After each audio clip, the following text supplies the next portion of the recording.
आइ एकटा पति पत्नी के मिसाल वाला एकटा कहानी याद आबि गेल। बिल्कुल सच्ची घटना पर ई कहानी छै। हम सब छोट बच्चा रहिए, हमरा गांव के छै ई कहानी। जे एकटा पति पत्नी छलखिन, हमरा सबके दूर में संबंधे में छथिन। तऽ हुनका की छलै ने, दूर के संबंध में छलखिन, लेकिन हमरा सबके जात आबत होइत रहै छलै और गपशप होइत रहै छलै।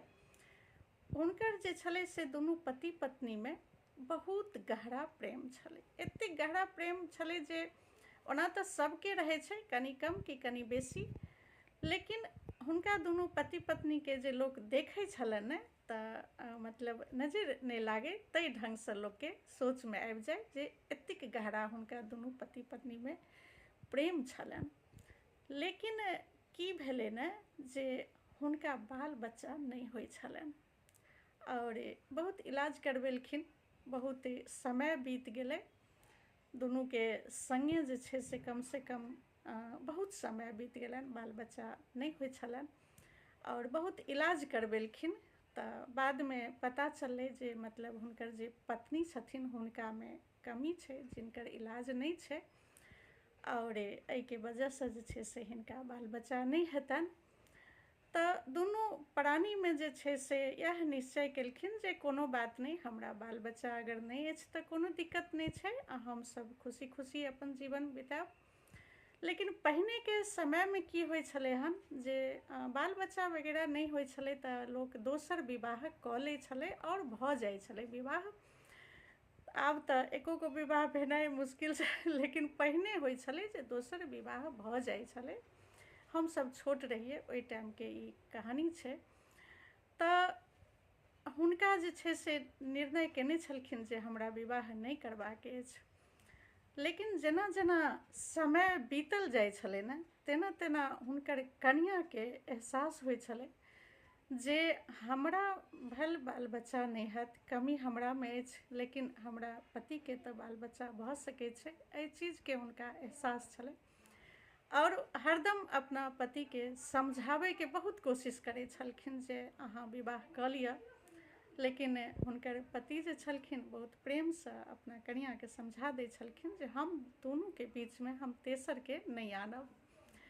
अहिना जे छै से समय बीत रहल छलै तऽ एक बीच एहन एलै जे ओ जे कनिया छलखिन हुनका जहन अड़ोसी पड़ोसी दियादनी गोतनी सब बच्चा नहीं होय वाला ताना मारै छलनि ने, तऽ ओ ताना सुनि कऽ ने हुनका बर्दाश्त नहीं भेलनि और जखन हुनकर घरवाला के ताना मारल जाइ छलै बाल बच्चा नहीं होय वाला, तऽ ओहि कनिया के बर्दाश्त नहीं भेलै ई बात सब और होइ छलै जे नहीं हमरा घरवाला के तऽ बच्चा भऽ सकै अछि। तऽ ओ की केलखिन जे बहुत जबरदस्ती अपना घरवाला के विवाह करै ला तैयार केलखिन, बहुत जिद कऽ कऽ, बहुत जबरदस्ती कऽ कऽ। और हुनकर अपने केओ रिलेटिव में लड़की छलखिन जिनका से विवाह करेबाक लेल अपना पति के तैयार करेलखिन। पूरा गांव ओहि दिन में हल्ला भऽ गेलै जे विवाह नहीं करै वाला छलखिन, लेकिन हुनकर कनिया जे छै से विवाह करवा रहलखिन हन अपना जिद कऽ कऽ। और अहिना जे छै से ओ मानलखिन बियाह करै ला। फेर विवाह भेलै।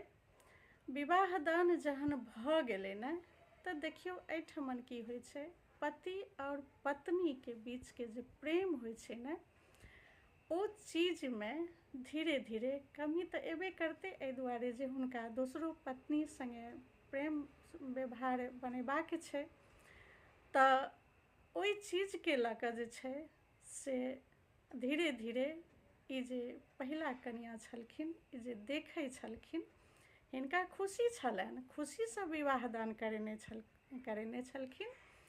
लेकिन पता नहीं अंदरे अंदर कतेक चीज के ओ मतलब दाबि कऽ सहन करै छलखिन जे धीरे धीरे हुनका एहि चीज के जे छै से सहन मतलब नहीं भऽ रहल छलनि और अंदर राखै छलखिन। ऊपर से बहुत खुश छलखिन, लेकिन देखैत देखैत जे छै से एकटा समय एहन एलै जे विवाह के 6 महीना या साल भरि ओ जीबल हेथिन, एहिसँ बेसी ओ नहीं जिलखिन। एहि दुआरे जे ओ नहि देख पाबै छलखिन अन्दरसँ बहुत हुनका जे छै से एहि चीजके भऽ जाइत हेतै एहसास। केओ भी कनिआँके दिल पर पत्थरे राखि कऽ एहन काज करथिन ओ बेसी दिन नहि जीव पेलखिन। और एहि घरमे जे दोसर कनिआँ छलखिन हुनका बाल बच्चा भेलै, 3टा बच्चा भेलै, 2टा लड़का 1टा लड़की। और आब तऽ बहुत समय बीत गेलै, आब तऽ नहि ओ कनिआँ जे हुनकर पति छलखिन सेहो आब नहि छथिन। हाँ, हुनकर बाल बच्चा सब छथिन। लेकिन ई कहानी हम एहि दुआरे कहलहुँ जे देखियौ पहिलेके समयमे प्रेम जे छलै पति पत्नीके बीच बहुत गहरा होइ छलै, आबो होइ छै।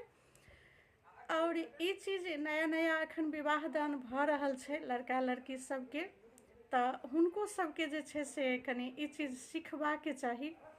किया तऽ पति पत्नीके प्रेम बहुत गहरा होइ छै और एहिके अंतिम साँस तक निभाबै छै लोक। बस यह एकटा याद आबि गेलै तऽ कहलिए अहाँ सब संगे साझा करै छी जे पति पत्नीके बीच जे संबंध होइ छै प्रेमके, ओ बहुत गहरा होइ छै। ठीक छै, जय मिथिला, जय मैथिली, बाय बाय।